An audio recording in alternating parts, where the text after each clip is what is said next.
D'aussi loin que je me souvienne, je me suis toujours posé des questions sur notre histoire, notre planète, notre civilisation, sur l'humanité. Les informations qui nous sont présentées comme officielles et véridiques ne comblaient jamais totalement mes interrogations. Les livres d'histoire, les leçons enseignées à l'école, toutes les données qui sont à notre disposition me semblaient faussées, troublées, voire détournées, avec un arrière-goût désagréable de mensonge, d'une volonté de nous faire croire précisément à ce que l'on veut nous faire croire. Pour essayer de comprendre, d'entrevoir un semblant de vérité, j'ai donc repris les choses dès le départ. Et la base de notre civilisation, de notre histoire, commence à Sumer, illustre civilisation mésopotamienne remontant à plus de 6000 ans. Sumer et ses légendaires tablettes d'argile, les plus anciens vestiges écrits que nous connaissions, narrant l'histoire des mythiques dieux Anunnaki. Ce fut la clé qui entr'ouvrit les portes d'un monde dont je ne soupçonnais même pas l'existence. Un monde en totale opposition avec celui que l'on nous enseigne, que l'on nous impose, mais qui, bizarrement, me parla immédiatement et résonna au plus profond de moi. Les dieux de cette civilisation, les Anunnaki, leur histoire, leur interaction avec notre espèce, répondaient à toutes mes questions. Même les textes considérés comme fondateurs pour notre civilisation, les textes les plus sacrés, n'étaient en réalité que de pâles copies, détournées et modifiées de ces illustres récits mésopotamiens. Plus je cherchais, plus je me documentais, plus tout devenait clair et limpide. Pas de Dieu unique, mais une histoire si passionnante et prenante que les scénaristes hollywoodiens feraient bien de s'en inspirer. À la place de cette divinité unique, omnisciente et omnipotente, une triade de dieux sacrés, Anu et ses deux fils, Enki et Enlil. Des dieux venus sur Terre depuis une planète lointaine, Nibiru, en quête de minerais aurifères, obligés de créer artificiellement des esclaves, donnant naissance à notre humanité. Cette création, nous la devons à Enki, divinité majeure chez les Sumériens. Anu, son père et dieu suprême de ce panthéon, voulant asservir et anéantir le fruit du travail de son fils, parviendra à être érigé au rang de dieu unique, devenant la seule et unique divinité des 3 religions monothéistes qui dominent notre planète aujourd'hui. Les questions se bousculent dans ma tête, tant et si bien que je cherche encore et toujours, étudiant toutes les sources possibles me permettant de percer le mystère de cette histoire occulte, cachée et trouble, qui semble ressurgir par moments comme les flashs d'une longue amnésie. Les méthodes standards d'apprentissage et d'information ne m'ayant pas permis de trouver l'intégralité des réponses à mes questionnements, je me suis donc tourné naturellement vers ce qui est considéré par les zététiciens comme futile et infondé, les différentes sources de savoir immatériel, telles que les canalisations médiumniques et l'hypnose régressive. Ces autres sources d'informations, une fois analysées et triées, m'ont permis d'établir une vision beaucoup plus précise et complète de notre histoire, de notre humanité, et surtout de combler les terribles manques et incohérences entre les propos officiels et ce que mon cœur me disait. Sans forcément avoir décroché le Graal ou prétendre détenir la vérité absolue, je vous livre ici une version de l'histoire, de notre histoire, que vous ne trouverez pas dans le premier manuel venu.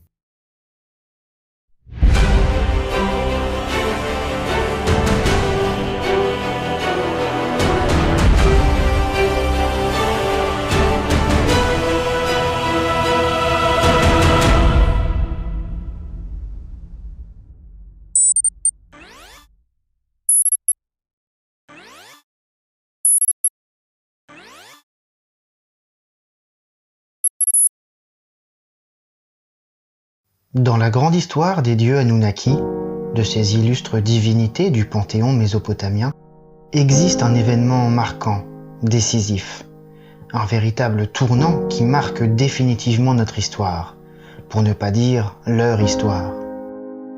Il s'agit de ce qui est communément appelé en ésotérisme la chute de Babylone. Les recherches primaires sur ce sujet conduisent généralement à une vision classique de l'histoire, de la civilisation babylonienne et des différents peuples de la région du Golfe Persique, au milieu du 1er siècle avant notre ère.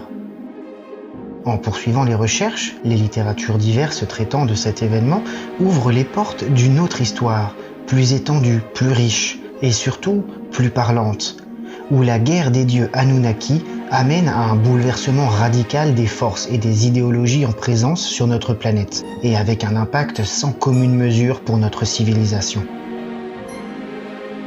La chute de Babylone sonne en réalité le glas des ères passées, la fin brutale et violente de l'harmonie entre les dieux primordiaux et les hommes. Elle est le symbole de la trahison, des alliances sombres et de la destruction d'un monde prospère et voué à une élévation des hommes, au profit d'une ère de chaos, de mensonges, de domination et de peur. L'importance de cet événement pour notre civilisation pourrait être assimilée idéologiquement à l'expulsion des hommes du Jardin d'Éden, à la fin d'un âge d'or de l'humanité et à l'entrée dans une ère sombre et malfaisante.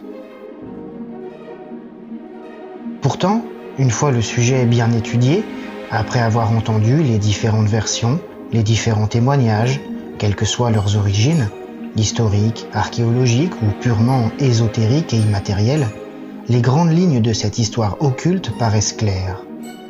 Je dis paraissent parce que, en réalité, de nombreux points me semblaient toujours flous, voire incohérents, comme si certaines pièces du puzzle ne s'assemblaient pas correctement, comme si les grandes lignes de cette histoire occulte de la chute de Babylone ne parvenaient pas à former un tout clairement lisible et linéaire. S'il ne faisait plus de doute que le panthéon mésopotamien, et en particulier la triade suprême composée d'Anu et de ses deux fils, Enki et Enlil, était en conflit depuis déjà bien longtemps, et que cette opposition entre le père et ses fils avait conduit à une véritable guerre divine, comment expliquer les incohérences temporelles, voire géographiques? Comment expliquer la violence et la brutalité de cet événement décisif? L'Empire babylonien s'écroule officiellement vers -500 avant Jésus-Christ. Or, l'événement dont je vous parle, cette chute de Babylone, intervient il y a plus de 4000 ans, juste avant l'avènement d'un dieu unique et du monothéisme, bien avant l'essor de la civilisation babylonienne. Comment le dieu suprême de ce panthéon, Anu, aussi puissant soit-il, est-il parvenu à défaire en une fois l'ordre et la puissance des dieux qui régnaient alors sur terre à cette époque? J'avais beau chercher, encore et toujours, lire et écouter tout ce que je trouvais sur le sujet, quelle qu'en soit la source, rien ne répondait à mes questions. Rien ne comblait ces incohérences majeures. Rien ne me permettait de transformer ces grandes lignes en une histoire complète. Jusqu'au jour où, ne parvenant plus à apporter de réponse par le seul biais des connaissances disponibles dans la matérialité, je me suis décidé à expérimenter l'immatériel, et plus précisément l'hypnose régressive. Cette expérience m'a littéralement transformé et m'a enfin permis de voir clair, bien au-delà de ce que je pensais possible, afin d'y trouver la source d'un événement majeur, pour y percevoir certaines des clés de notre histoire passée. Je ne prétends pas détenir la vérité ou savoir ce que les autres ignorent, et je n'oblige personne à me croire. Mais le récit que je vais vous narrer pourrait bien changer à jamais votre vision du monde. Aujourd'hui, tout est clair. Le pourquoi, le comment, le où et le quand ont enfin leur réponse. Mais pour accepter cette histoire, vous allez devoir accepter d'oublier certaines de vos certitudes. Pour comprendre cet événement, il faut donc remonter il y a plus de 4000 ans, dans le Golfe Persique, dans ce qui est aujourd'hui le sud de l'Irak. La civilisation prospère qui s'y développe est alors extrêmement spirituelle, ce qui ne veut strictement plus rien dire aujourd'hui. Les hommes y sont polythéistes et adorent donc un panthéon de divinités, nommé Anunnaki, des êtres exogènes avancés guidant l'humanité qu'ils ont créée dans son développement. Mais le dieu suprême de ce panthéon, Anu, qui n'a d'ailleurs jamais mis les pieds sur terre, voit d'un très mauvais œil l'essor des cultes des autres dieux, et en particulier celui de ses fils, Enki et Enlil, et de son petit-fils et premier-né d'Enki, Marduk. Il faut dire que Anu n'est pas ce qu'on pourrait appeler un dieu bon et aimant. Il est autoritaire, violent, égoïste et particulièrement dominateur. S'il avait bel et bien donné son accord, indispensable pour la création de notre espèce, il ne voyait en nous que de simples outils, qui, une fois terminé leur tâche, devaient simplement disparaître. Le problème, c'est que ses fils, et en particulier Enki, créateur de notre espèce, ne partageaient pas son point de vue, et ressentaient un amour profond et sincère pour sa création. Anu et ses deux fils étaient donc en totale opposition quant au devenir de l'humanité. Le premier voulant éradiquer cette espèce artificielle et non légitime, quand ses deux fils y voyaient une possibilité de faire croître une nouvelle forme de vie hautement spirituelle. C'est de ce conflit qu'est née une guerre divine. Anu perçut comme une trahison impardonnable la rébellion de ses fils et de son petit-fils. Dès l'instant où Enki, Enlil et Marduk s'opposèrent à lui et à ses ordres, Anu devint fou de rage. Son autorité suprême, son statut supérieur et sa divinité avaient été bafoués pour assurer la survie et le développement d'une vulgaire espèce simiesque primitive et illégitime. Sa soif de vengeance était alors plus importante à ses yeux que ses propres liens familiaux, et Anu se jura de tout faire pour anéantir l'œuvre de son fils aîné. Vouloir, c'est bien, mais pouvoir, c'est mieux. Un problème de taille se dressa alors face à Anu et sa soif de vengeance. Bien que sa stature et ses capacités soient impressionnantes, il n'était pas en mesure de rivaliser directement avec les dieux présents sur Terre. L'alliance d'Enki, d'Enlil et de Marduk formait un obstacle infranchissable pour les seules forces d'Anu.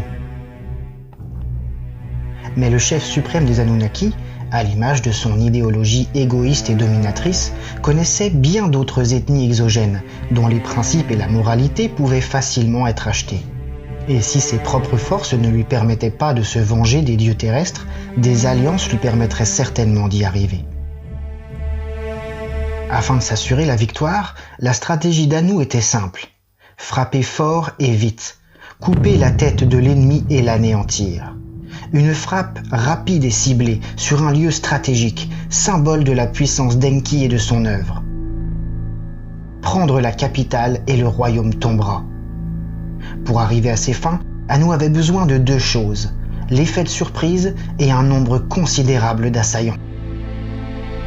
Et c'est sur ce dernier point que le bât blesse, car les forces militaires d'Anu, isolées et mis à l'écart des autres divinités de la Terre, ne lui auraient jamais permis de mener ce plan à terme.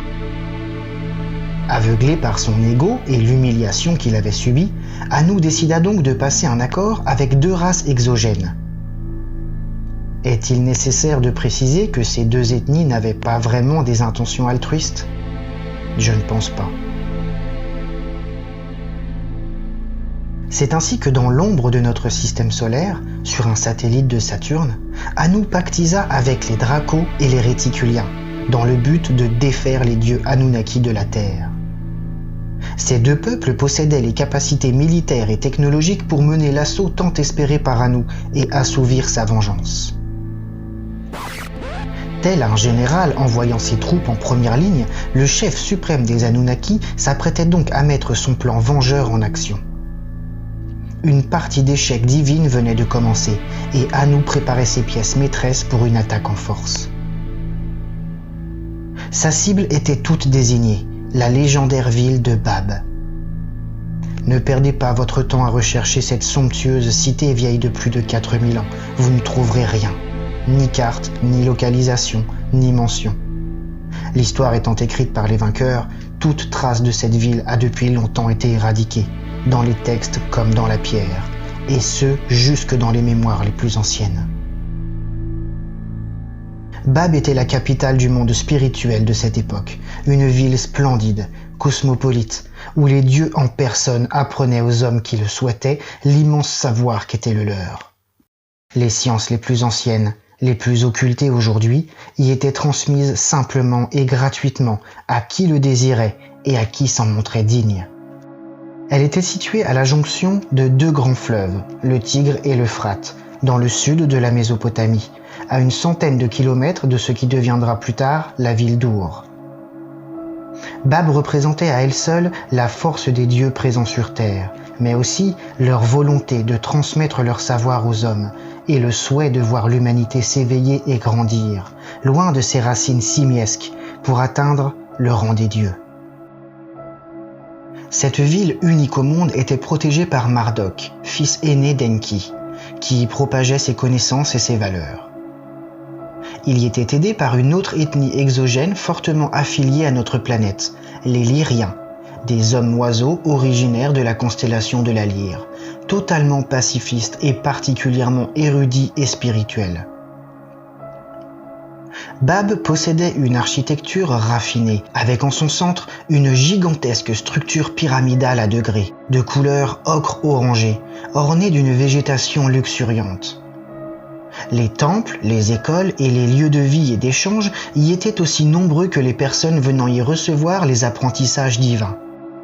En un mot, cette ville symbolisait l'ascension des hommes et leur alliance avec les dieux.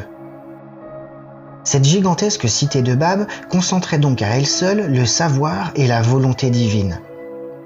Et c'est précisément pour cela que Anu devait la faire tomber, car si Bab tombait, l'œuvre de ses fils disparaîtrait et sa vengeance serait totale. C'est ainsi que dans l'ombre, fort de ses alliances douteuses, Anu avait placé ses pièces, prêt à mettre en échec ses adversaires. Si nous connaissons les motivations du chef suprême des Anunnaki, la vengeance, qu'en était-il des autres? Pour quelles raisons les Dracos et les Réticuliens avaient-ils accepté de s'allier à Anu? Ces deux ethnies exogènes ne sont pas débordantes de grandes qualités de cœur. L'empathie, la bonté ou la compassion ne sont au mieux à leurs yeux que de vagues notions philosophiques. Si elles ont accepté de jouer les mercenaires temporaires pour la vengeance d'Anu, c'est qu'elles avaient toutes deux des intérêts personnels en jeu. Les Dracos, représentant la plus grande force de frappe de ce plan, sont une race reptilienne très ancienne, maîtrisant à merveille les différents plans de notre monde, et en particulier les plans subtils, énergétiques, astrales et éthériques. Les Dracos ont la particularité, bien qu'étant des êtres physiques, de pouvoir se nourrir des énergies vitales, et plus précisément des énergies sombres, basses, engendrées par la peur, le stress et le malheur. L'humanité représentait donc pour eux un véritable cheptel énergétique, une réserve quasi infinie de nourriture. Avoir la main mise sur la terre était donc pour les Dracos une aubaine à ne pas rater. Concernant les Réticuliens, leur technologie extrêmement avancée et leur maîtrise de la génétique permettaient de créer une véritable armée de synthèse, composée de plusieurs milliers de soldats conçus pour cet événement. En échange de leurs précieux services, les Réticuliens ne demandèrent qu'une seule chose: pouvoir librement travailler sur le génome de l'espèce humaine. Obtenir pour leurs recherches et leurs avancées scientifiques les gènes d'une espèce déjà hybridée aux particularités aussi intéressantes était à leurs yeux un véritable Graal pour leur propre espèce. C'est ainsi que, conduits par des intentions différentes, bien que toutes très sombres, cette triple alliance vit le jour, au tréfonds de notre système solaire, par-delà les anneaux de Saturne. Sous la dirigeance d'Anu et de son orgueil vengeur, les Dracos et les Réticuliens préparèrent l'assaut de la Terre, prêts à défaire les dieux terrestres et à changer à jamais l'histoire de l'humanité.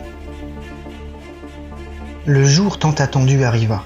La stratégie d'Anu s'engagea et ses pions, soigneusement choisis pour son attaque, furent lancés à l'assaut de la Terre. Tandis que dans la ville de Bab, Marduk et les autres dieux présents aspiraient à enseigner les hommes, on vit des hordes de guerriers surgir dans les rues. Telle une colonie de fourmis se ruant sur sa proie, des milliers de soldats reptiliens, créés synthétiquement par les Réticuliens, s'engouffrèrent jusque dans les plus petites ruelles de la ville. Ces unités d'assaut, aussi puissantes que violentes, se nommaient les Cobras. Des individus humanoïdes, grands et forts, avec une tête de lézard allongée et une collerette partant des côtés de la tête jusqu'aux épaules. Leur tenue d'un gris sombre laissait ressortir le rouge orangé lumineux de leurs yeux en amande, tel le signe annonciateur du sang de la population qui coulait dans les rues de Bab. Devant l'horreur et la violence de cet événement, les Lyriens présents dans les temples et la pyramide de la ville décidèrent de fuir, emmenant avec eux les disciples les plus importants à leurs yeux, tels les oiseaux sauveurs, protégeant les trésors spirituels de l'humanité. Malgré une lutte acharnée et désespérée, Marduk et les quelques dieux présents sur place furent submergés par la puissance et le nombre des assaillants, et ceux qui ne furent pas exterminés se retrouvèrent prisonniers. Enki, première cible de cette attaque, se trouvait alors en Égypte. Face à l'acharnement mis en œuvre par Anu pour anéantir le fruit de son travail, le créateur de l'humanité n'eut d'autre choix que de fuir la terre avec les dieux restants, afin de préparer la libération prochaine de la terre et de ses alliés retenus prisonniers.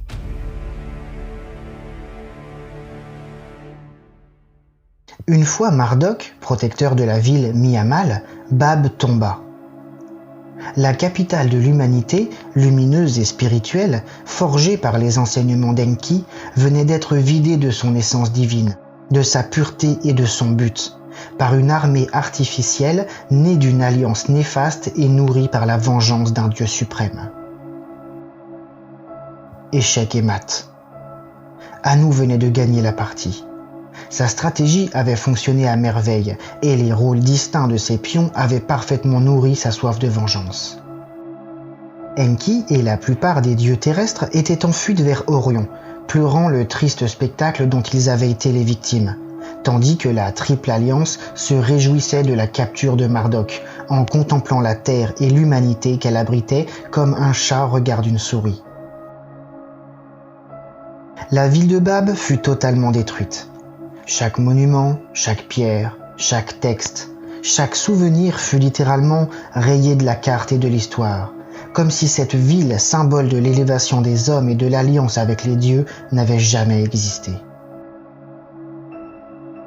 L'humanité se retrouva alors entre les griffes sombres et crochues de cette triple alliance, oscillant entre nourriture énergétique, cobaye scientifique et sujet dévoué et sans valeur.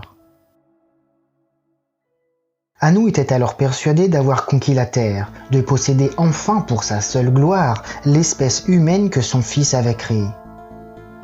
Il se voyait déjà seul et unique Dieu de cette planète, omniscient et omnipotent, grand vainqueur de cette guerre divine. Mais quand on s'allie avec les pires crapules du cosmos, il ne faut pas s'attendre à un comportement réglo. La soif de vengeance qui avait poussé Anu dans sa stratégie d'alliance avec les Dracos et les Réticuliens comportait toutefois une faille colossale, et le chef suprême des Anunnaki allait bientôt s'en apercevoir de lui-même.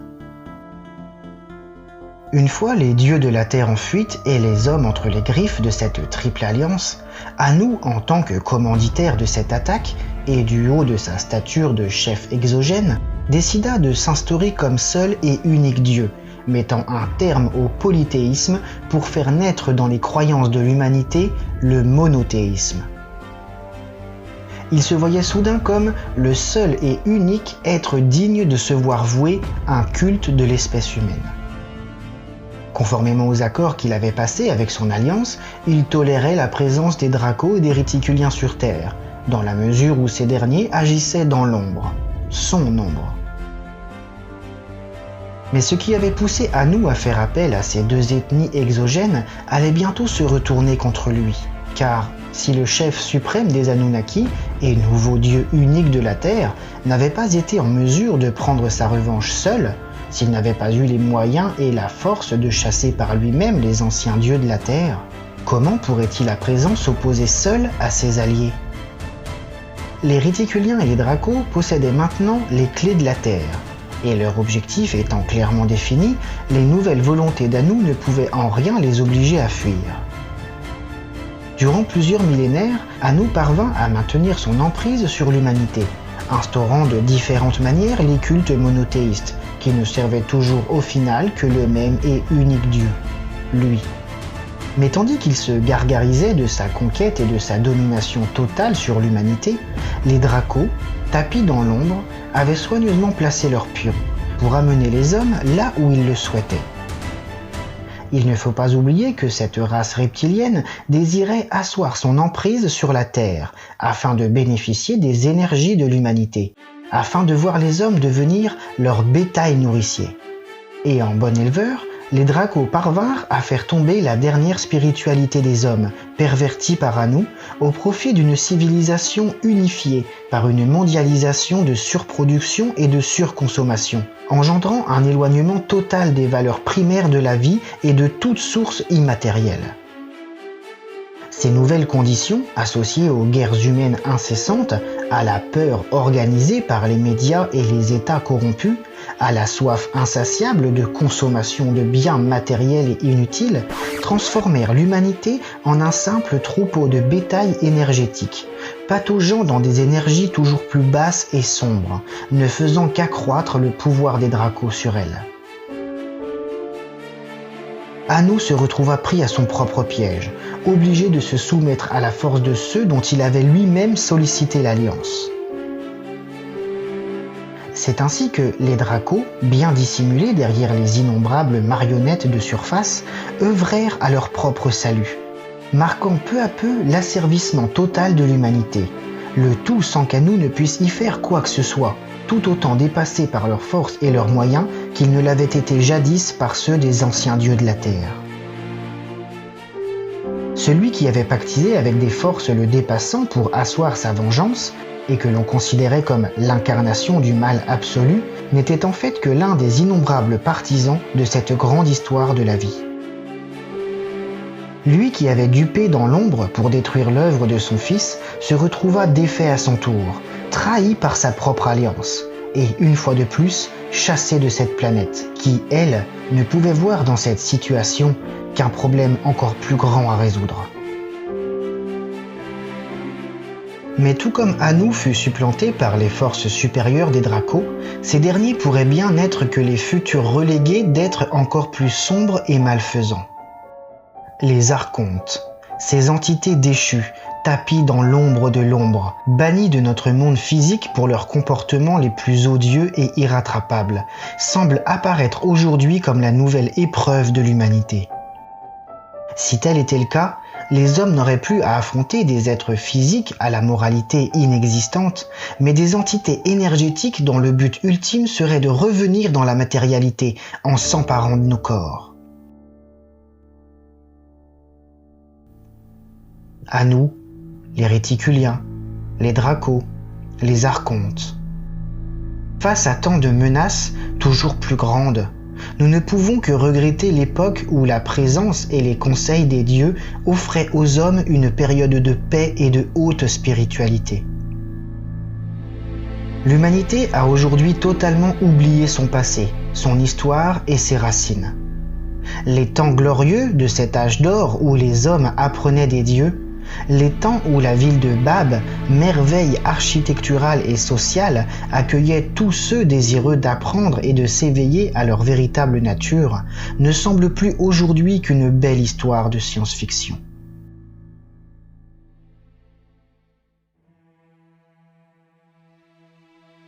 À tous ceux qui me demanderont mes sources, je n'en ai pas. Ou plutôt, cherchez-les vous-même. Car le chemin du savoir commence par la recherche et le travail personnel. Et à tous ceux qui me demanderont des preuves, je n'en ai pas. En tout cas, pas de preuves physiques, bien évidemment. Mais je me souviens d'une époque où la simple parole d'un homme avait plus de valeur que tout l'or du monde.